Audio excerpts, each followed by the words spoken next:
being tapped into the Holy Spirit, His strength, His words, His direction, I think that's then how we live the generous life. But then our soul also, like, we're carving time out to be with the Lord, and we're not just talking about it, but we're making sure that He's first, and then everything else kind of falls into place. Well, it's our final episode of season 3, and we are glad that you are here, and you're going to get to hear a conversation between me and Sarah Timmermans. And it's a great conversation, so much to be grateful for, and so many fun memories of this past season, some incredible guests and incredible stories that were shared. So we reflect on those, and then we look forward to 2026. So we're so glad that you're here in this crazy time of the year. But we are grateful for you as our listeners, and you form the tribe of the Generous Girls. So thanks for being here. Well, welcome back to our podcast, The Generous Girl, but our final episode in season 3. It's hard to believe that we are already going into season 4, and here we are, December 23rd, 2 days before Christmas, and we are grateful that you're listening today, and hopefully this is a nice break from wrapping presents and all the chaos of the holidays. And it's going to be a really special episode because, like last year, Sarah Timmermans and I reflected on all the incredible guests that we had the privilege to work with and interview last year. So we're going to do a similar episode this year as we review season 3. And Sarah is our Director of Engagement for the National Christian Foundation in California. She lives in Orange County, and she's also a part of the production team of this podcast. And neither NCF California nor the podcast would operate without her. So we are so grateful for you, Sarah. So thanks for being here and taking your time to do this episode together with me. I love it. Thanks, Kim. It's good to be here. And I love listening to these conversations, and I love one-on-one conversations with you. So getting to do this with your group of friends today is such a joy. Oh, such a joy. Well, as I said in our opening prayer between you and me, that you have so many gifts, and it's just so fun to watch you use your gifts in your career and your home, outside of your career. One of your gifts is you love to, quote, set the table for people and really establish that atmosphere. So today, you're going to be the one setting the table. And I am. We're going to have reverse roles here, and you're going to ask the questions. So I'm going to turn it over to you. I thought it was high time that we get a chance to interview Kim, because she's always in the seat of asking all the great questions. And I'm hoping my questions are, half as good as hers. But you've had this unique seat for 3 years of being across video, across microphone, from some really incredible women with incredible stories, all very diverse, that all glorify God in really beautiful ways. And I love this kind of retrospective episode at the end of each season, looking back and looking for some of those themes that God was pulling out from the weaving of these different stories.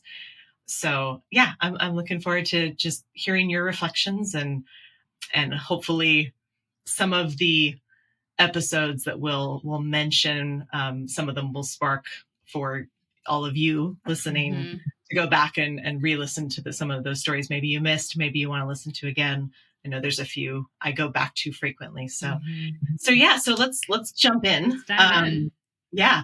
So Kim, one of the things I love about the way you've framed this podcast, with generosity being this world of family, friends, faith, fitness, and friendship and finances. Friendship and finances. Yes. I get 4 in, and I'm like, wait, which one did I miss?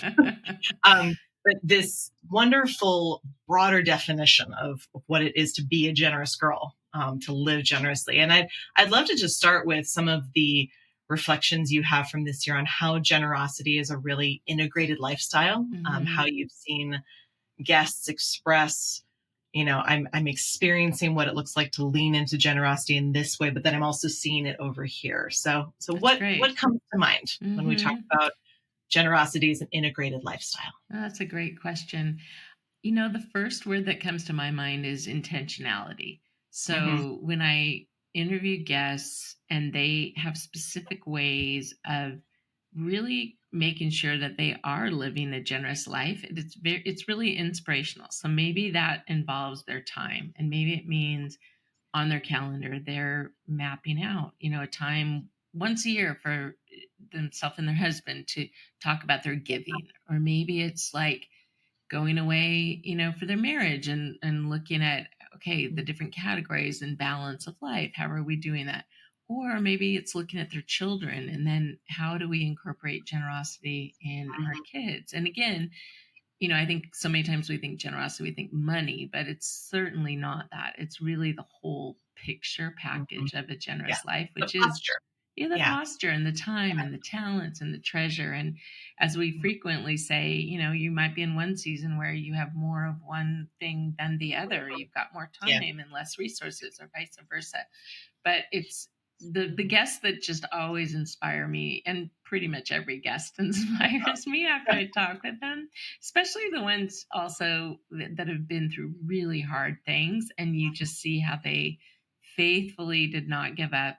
They kept their eye on Jesus. He was faithful always to bring them through, and then to look at how he's using them now. It's pretty remarkable from, the challenges, which is why, as you know, yeah, we always want to pull out that adversity piece of how did you overcome adversity? And you're doing, you're thriving right now, but at that point you were surviving. And really, that's such a core component of this podcast, because we all go through challenging times. And hopefully each of you listening, when you hear these incredible women and what God's asked them to do today, you also hear the piece of it wasn't always like that. And this is a challenging time that they got through cancer, an unexpected financial situation, or they had to move and they weren't wanting to move or planning to move, but they kept the faith, and they look back and they see, how God wove it all together, and now he's just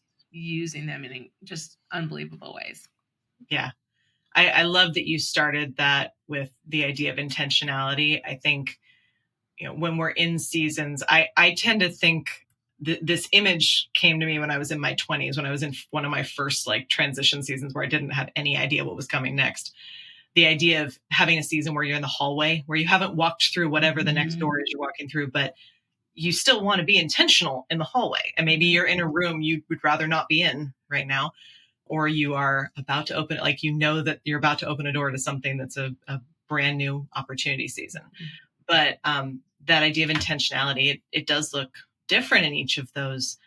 But that sense of, what has God put in my hands that I can use in this space, in this season? And if we aren't intentional about thinking through that with God, talking about that with God, and talking about it with others in our lives, it's gonna be a miss. I don't want to leave those missed opportunities on the table. Right. Is there a story from your own life in this season that comes to mind as far as something intentional? And actually, I was just in a meeting earlier this week, and the topic came up with, how are we using our time? And are you in a season where you maybe you're single, maybe you're married with no kids, maybe you're an empty nester. So, as you said, and maybe it might be the hallway. But I think sometimes what we can do is put everything on pause, and we think well, I can't do that because down the road will be this. And so I want to make sure I'm adequately prepared for that. Yeah.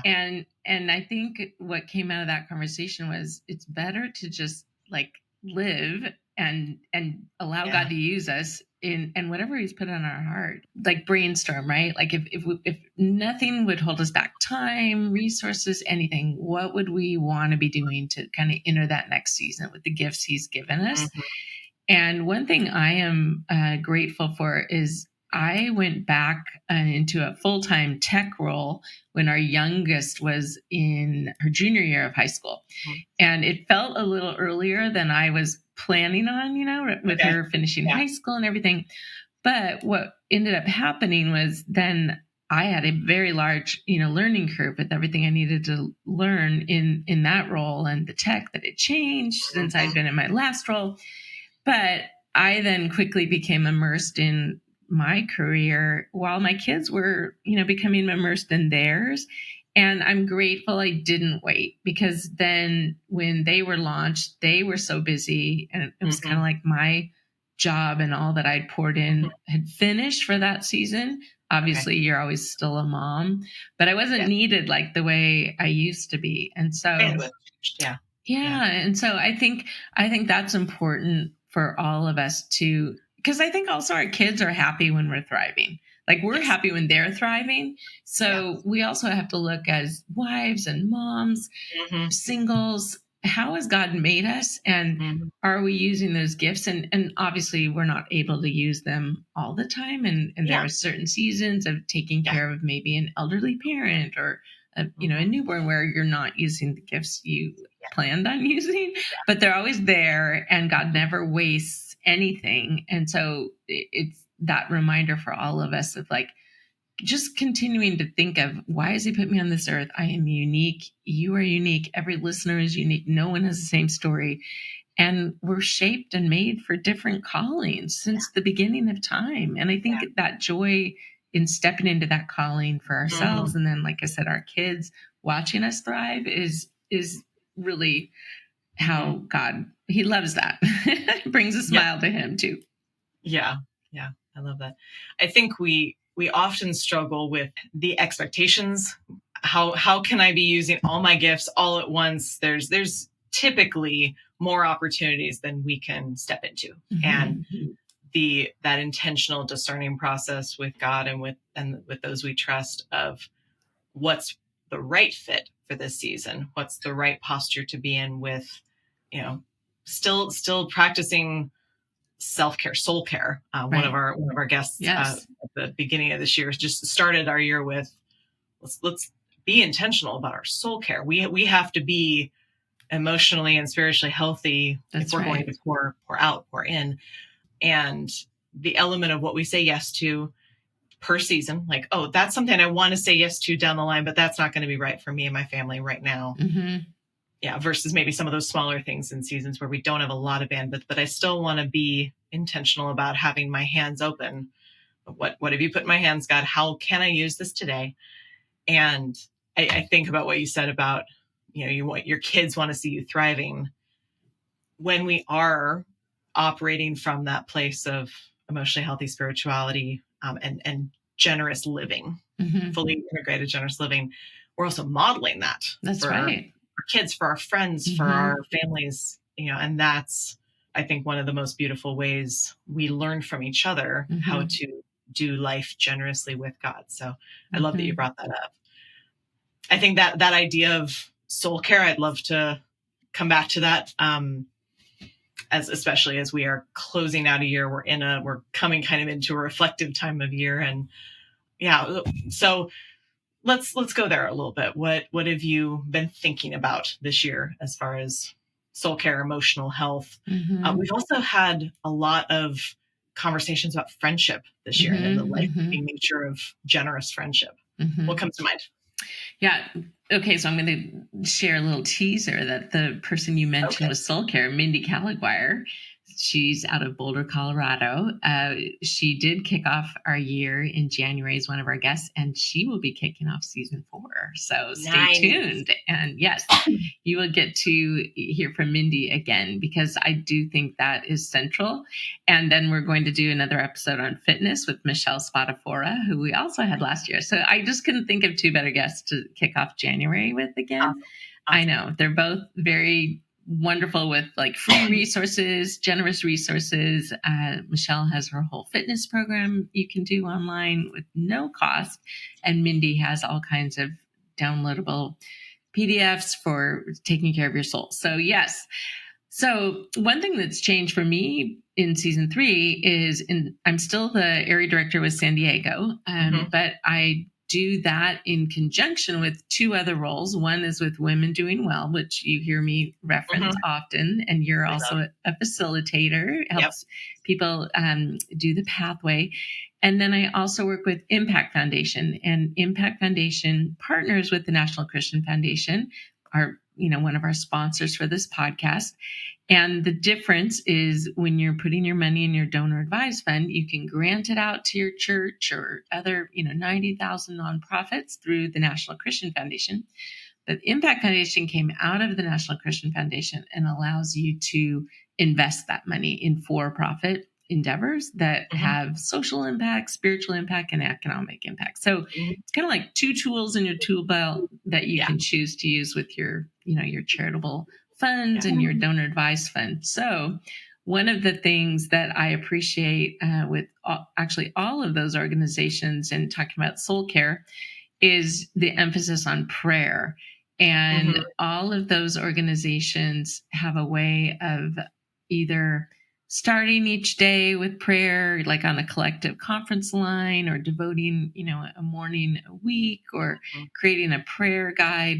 So I love that because honestly, that's the fuel that does everything, Perfect word. Yes. Yes, because being tapped into the Holy Spirit, his strength, his words, his direction, I think that's then how we live the generous life.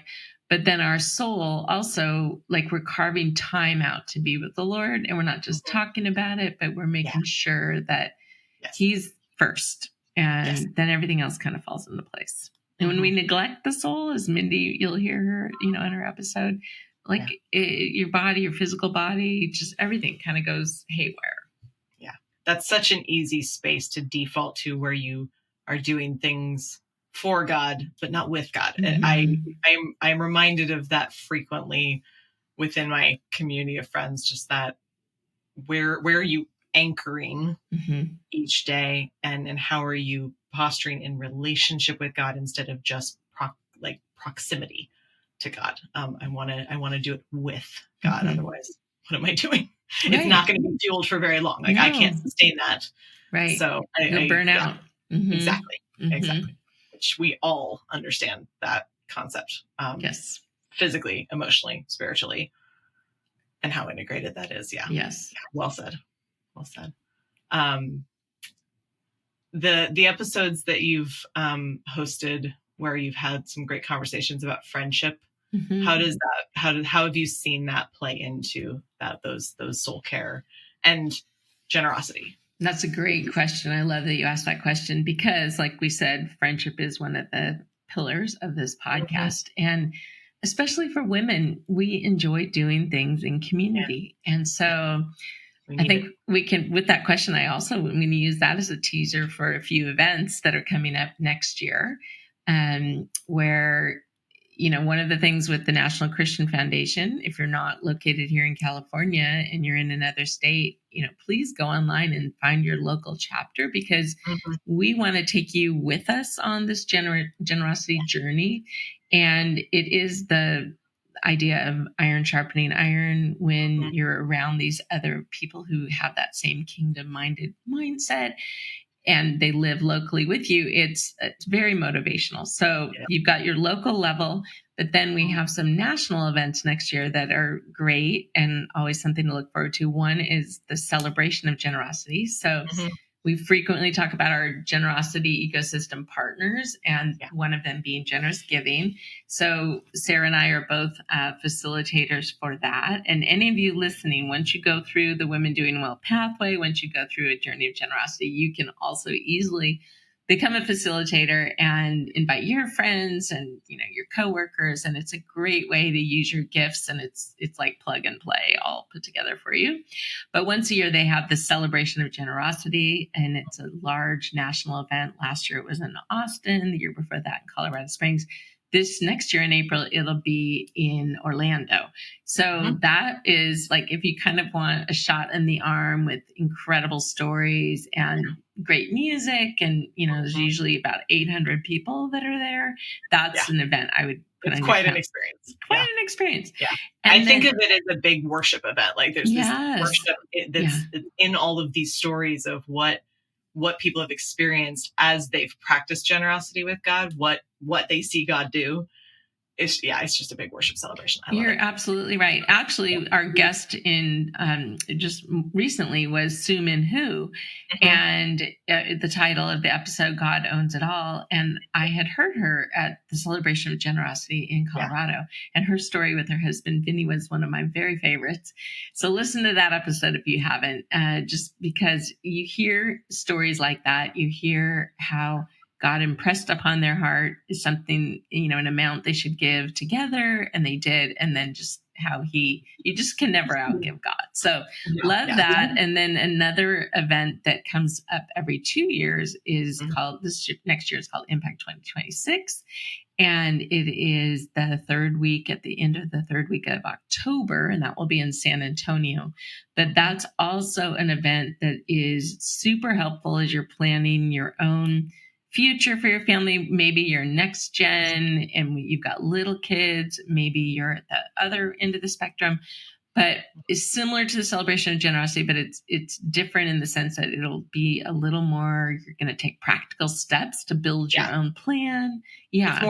It's a little more equipping in nature. I would describe Celebration of Generosity as inspiration, imagination, like getting our wheels turning with God, and Impact is a little bit more about in community, getting kind of those next steps, those equipping pieces. And, there's so much that we do virtually, that the idea of being together in one place and learning these things and then sitting around a campfire at night and talking about them. Like, yes. Right. To that. Campfire at a really nice hotel. Yes, exactly. Yes, where I can go shower afterwards and wash off all of the smoky snow. Yeah, exactly. Different experience from a campfire while camping. Yes. Also good. Okay, so back to your friendship question, though. I do think the power of community, and when you're, maybe it is the Women Doing Well pathway and you're going through that group with several people with you. It's just so great to rub shoulders and then hear what other people are doing, and it sparks ideas in your own life for what God wants you to do. So that's what I love about the friendship piece. And, we weren't meant to do this life alone. And for those of you who are married, it's great you have a spouse, but there's something about girlfriends that you can't replace. And even if you're married or single, it doesn't matter. Like having that group of core girlfriends who you can trust is so important. And also why on this podcast we say, if you're not connected in a women's group or a small group, even a book club, like get connected and rub shoulders with women who share, similar worldview and values, so that you just know that you're not alone. Because it's a lie to think when you're going through something tough that you're the only one going through it. And often we're made to feel that way, but we're meant to go through life in community. Yeah, I totally agree. I think there's an element of when we are in community, sharing stories, to some extent, hearing other people talk about things that resonate with us. But even this has been something that's been on my mind this year, even more having others help us carry our own stories, where there's, I've been thinking a lot about active listening. I read 2 books this year, David Brooks, How to Know a Person, and Kate Murphy, You're Not Listening. Both of them really leaning into not just staying at kind of that superficial chit chat, swapping stories, but really settling in, asking questions, listening, practicing curiosity, which takes more time, more effort, and is one of the things I know drops off the fastest when I'm in hustle mode. So that is something that I intentionally practice, generosity and sitting still and focusing on what I'm hearing, not what the next thing is I want to say. Sure. Which is hard. Sure, for all of us. That Absolutely. idea of knowing I have a couple specific friends who are great at this, who I know they carry my stories with me. I'm not like, my story isn't just contained within myself. They're carrying a piece of that. They know what they can ask the next time they see me. There's that continuity of friendship that really matters. And I don't have that with everybody. That takes time and effort. You usually have that with like 1 to 3 people. But that came up a few times as I was listening to episodes this year, especially some of the harder episodes on how life-giving and sustaining those expressions of God's love for us, those expressions we give to each other are. Yeah. Beautifully said. I think the friends that when they listen, they reflect back and maybe, pull a statement out of it or a question or maybe empathy, then you understand yourself better as a result of talking to them. So that's why those friends you gravitate toward, because you trust them. And then you feel like you almost really know yourself better as a result of talking with them because they know you so well. But that David Brooks book, I was at an event and this woman recommended it. So I went out and bought it. And then I was in the middle of that book, really enjoying it. I bought the hardcover. I left it on an airplane. Well, somebody was very lucky to get to read it. That's what I thought. They were meant to read it. So I was so bummed. But no, he's great. He's really great. He's also written the book Strength to Strength. And my husband read that book and really enjoyed it. Just kind of as, he's in the season now and looking at different than when he was obviously in his 30s or 40s. And so just your mental shift and what that looks like with moving from strength to strength. So great Harvard author. I love that. Well, let's talk a little bit about some of the financial pieces we've talked about this year. You did a whole series on impact investing. Yes. That was a chunky, substantial series. Yes. I loved it. So what were some of the things that you learned from our guests, things that really stood out? So I love that question because that is a 4-part series. And if you go back in like September-ish. It wasn't that long ago. Yeah. Right. It wasn't that long ago. So when you go see those 4, you'll start, I would recommend starting with Dana Wichterman. And she wrote the book Stewards, Not Owners.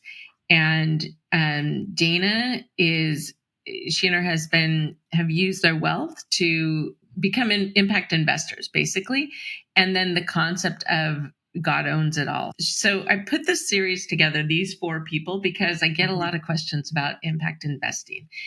So, you know what, as you're saying that, you're absolutely right with the yellow and the pink, because I can visualize Haley in the creative series in the pink. So yes, Sarah, you win the prize. And props to Sarah for all her beautiful graphics that she does. But anyways, okay, so back to that. With Dana, Stewards Not Owners, that's the first of this 4-part series on impact investing. So recommend starting with her episode and just getting the mindset that God owns it all and we're stewards. And she's got many stories in that book, Stewards Not Owners, of people who have lived a generous life and, real examples of doing investments. So then the next guest we had was Samantha Couch, who at the time she was with Faith Driven Investor. And she was also talking about a program called Solving the World's Greatest Problems. And now she actually works with the SALT Exchange, which is a group that is geared toward anti-trafficking and taking people's philanthropic dollars. So cool to hear. Samantha's amazing. All these guests are amazing. And then we had Catherine Brainerd, and Catherine is the one who really helped to execute the table at Impact Foundation. The table is your opportunity to get your feet wet with impact investing. $10,000, you're putting the money in a giving circle, and then you're giving together and figuring out, not giving, but investing together. And, based on the companies that pitch us. And then our 4th guest in the Impact Investing series was Rachel McDonough. And Rachel is a certified financial planner. She also is really passionate about like the screening of investments. What are we really investing our investments in addition to impact investing? So if you have time and margin and maybe, you missed that series, I would say listen to all 4 of those in a row, and you're going to come away with a really pretty picture of how people are pouring into the space of impact investing, and then how whether you have a ton of resources or whether you don't, it doesn't matter. You're going to see how any resources you devote into this impact investing can change the lives. I mean, I've had so many calls with people in Africa, and you just realize any money that we're able to, and again, it's not just giving money, but it's investing it, believing in these people and these founders. It's incredible. So yeah, I really love doing that series. It is a faith practice in that way. It's a different way of practicing generosity. Most of the giving most of us think about is a donation. It's direct. It's to a nonprofit. It's to a general fund or a particular project. But the idea of impact investing, of really digging in maybe a little bit deeper and walking alongside something that's getting going, that's doing something new, that's solving one of the world's little, medium, or big problems. I really look at that as a different kind of adventure, spiritual practice with God. Yeah. And with others. That's and really with cool. others. Totally. And then that series, immediately what followed that was the Pink series on the creatives. And so showing a whole different side of things where, how do you live if you're gifted as a creative? We wanted to spotlight, how do creatives live a generous life? So we had a gal, Tiffany Long, who she created this marketing agency called Troops and Allies out of Nashville. She's one of the guests. And why did she create that agency? Like, for example, the film I Can Only Imagine, like she was the marketing agency behind that. And also the I Can Only Imagine 2 that's coming out this year in 2026. But she knows that women often are the ones that bring the family, to the film and or convince them to watch it, on Netflix at home. And so she's marketing to women. She's marketing these faith-forward messages to women, and that's a huge niche and wonderful. And then you had Haley Montgomery, a singer here in San Diego, and she's passionate about, Sarah, you mentioned like friendship and community. So she has something that's called the Table Art Society, and that's a way for creatives in person to be in a cohort and encourage one another. Then we had Robin Jones Gunn, who is an author and wrote Sister Chicks and, the Christy Miller series, and never planned on being an author, but just God used like so many ways he used her around the world with those Christy Miller books. So just super exciting and encouraging, and showing like it doesn't ever look one way. Like we all use our gifts differently. Yeah, that's great. Well, as we settle into this, we're in the season of Christmas, of family, of gatherings, of lots and lots of food and feasting. I also think about all of the things we talked about this year with family, especially the idea of generational legacy. And I'm super excited for you and your husband, because you are entering into a new season of grandparenting. I'm so excited for you about this coming spring. And I would just love for you to reflect a little personally, and thinking back on episodes about some of those elements of multi-generational legacy and what you've heard from our women. Yes, great question. Yes, we are very excited to enter this season of grandparenting. And, we lived in Salt Lake City a long time ago. And whenever we had little kids, they would be surprised that like we weren't like, I don't know. I started having kids when I was 29. So I've never gotten the comment of like, oh, you're too young to have kids. And same with being a grandparent. It's like, wait, you don't have grandkids yet? I was like, no, we don't. Welcome. Yes. Okay.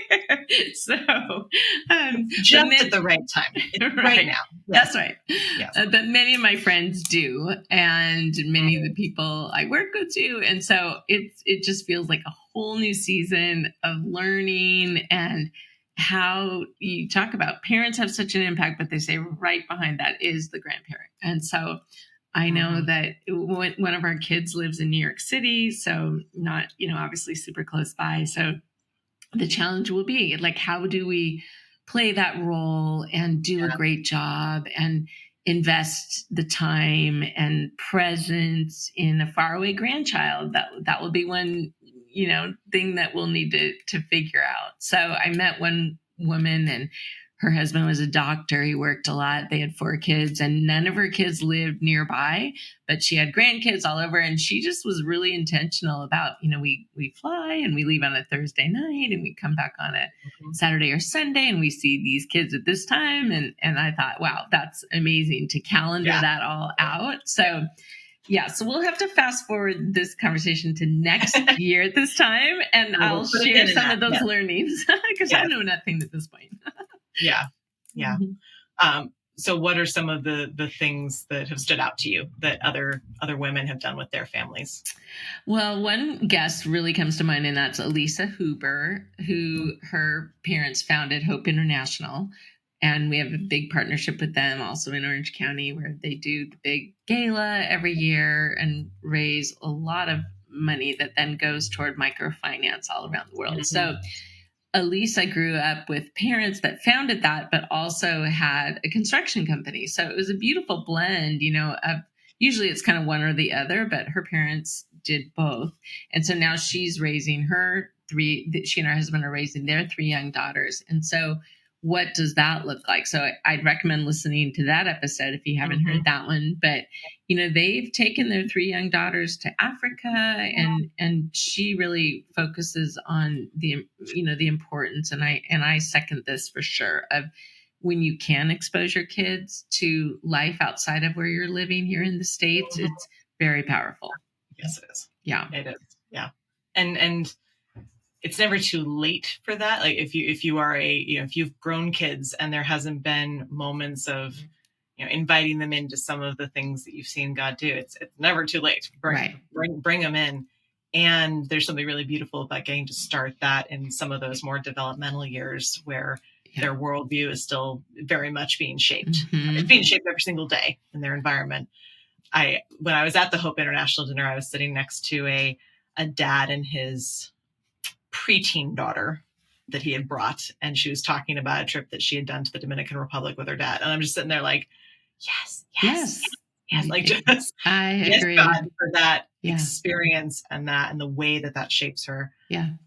So I think it all comes back to that intentionality question. There's so many things we do as parents, as grandparents, as aunts and uncles. I'm in that camp. I don't have kids, but I have a couple kids in my life that I'm very intentional about being auntie to.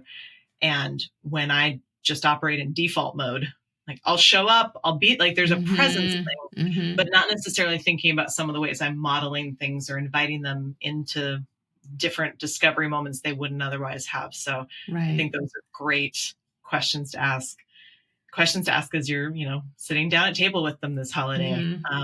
So, and like you said, it's never too late. And sometimes we see with NCF, the National Christian Foundation, people will, as grandparents, set up giving funds for the grandchildren or for their own kids. And they'll say, I'm going to put this money in at Christmas and let you research and then come back and tell me as the grandparent or as the parent how you want to spend it, in terms of giving it away and why. And I love that because I've seen that done at a dinner my parents went to when they lived in Wyoming, where a big gift was given in an envelope in each couple to celebrate this anniversary of this couple. But each couple in attendance at this dinner was gifted the ability to give to a charity of their choice. And it's just so great. I love that too. I know. Yeah. Spreading that culture of generosity. Exactly. In very direct ways. Yes. I love this. I could talk with you for another hour about these episodes. But I imagine, I hope we've kept you all company as you are maybe wrapping final gifts, or if you're listening to this after Christmas, doing cleanup or taking a very needed walk after all that feasting. But as we close out this season and this year, as is our tradition, we're gonna divvy up the favorite book, favorite verse, and favorite bargain. So Kim, would you get us started with a favorite bargain? Yes. Favorite bargain would be, one thing I do is I'll go to Anthropologie when they've got their sale. I usually get their emails, and then I'll stock up on those really big candles that, they're like huge. Yes. And I know, and I'll buy like, I don't know, 6 or 8 of them, and then I just have them, and I ask for the 8 gift bags and all the wrapping paper, and then I just have those in my little gift closet, and I'll give those as gifts. I love it. There is never a time I will not be joyful to get an Anthropologie candle. Okay, how about a favorite book from the year? I would say one book that comes to mind just at this time of year is The Lion, the Witch, and the Wardrobe. Loved reading that to my kids. And then I actually saw it on a flight not that long ago. And it's just such a great movie to watch at Christmas time. Yeah. And just love, C.S. Lewis. And then a book I read recently was one of those Nantucket series, Ellen Hildebrand. Yeah. And it's a beach read, but why did I read it in November, December? It was November because I had no time this summer to read a beach read. So I thought I've got to read it before the end of the year. Summer read becomes fall read or winter read. Yes. Yes. Yeah. There's not super deep, but it was wonderful and delightful to take a day away and fall into a story. I love that. Exactly. How about you? Any book come to mind for you? I've started reading Culture Making by Andy Crouch, which I'm thoroughly enjoying. I'm looking forward to cozying up with it a little bit over the New Year's weekend and starting that. But yeah. And then the verse, I like that I have some life verses, but also this year, one of the verses I've been reflecting on, it's actually from Exodus. I'm going to throw in an Exodus one. It's Exodus 25:30. And it's in this section where God is giving Moses instructions for the tabernacle. And the tabernacle is such a beautiful image of God coming to earth early on in the story of walking alongside the nation of Israel, of tabernacling with them. And the verses, Exodus 25:30, put the bread of the presence on this table to be before me at all times.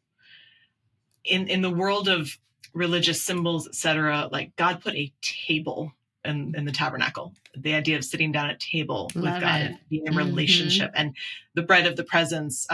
We hear later in Leviticus there were 12 loaves that were constantly replenished, each to represent one of the tribes, and the idea of us intentionally bringing the bread that represents us and putting it at the table with God continually. Because bread decays, it can get stale, it gets moldy. So always replenishing it, always replenishing that relationship. And then we see that echoed in, the last night Jesus was with his followers before the crucifixion. He sat down at table. And that's table is like the symbol that resonates the most with me. And I think about that as we sit down at table during the holidays. I also think about the people who are not at table this year that we've lost, whether that is just a tender space of missing them or a real grief point. Yeah. I lost somebody I held and with a special place in my heart. And he is with Jesus and is rejoicing right now. And I think of the table he's sitting at in the presence of Jesus. And I'm so eager to be in fellowship with him someday. So just close out with that blessing of table over all of you. That's beautiful. Kim, would you close us out in prayer? Yes.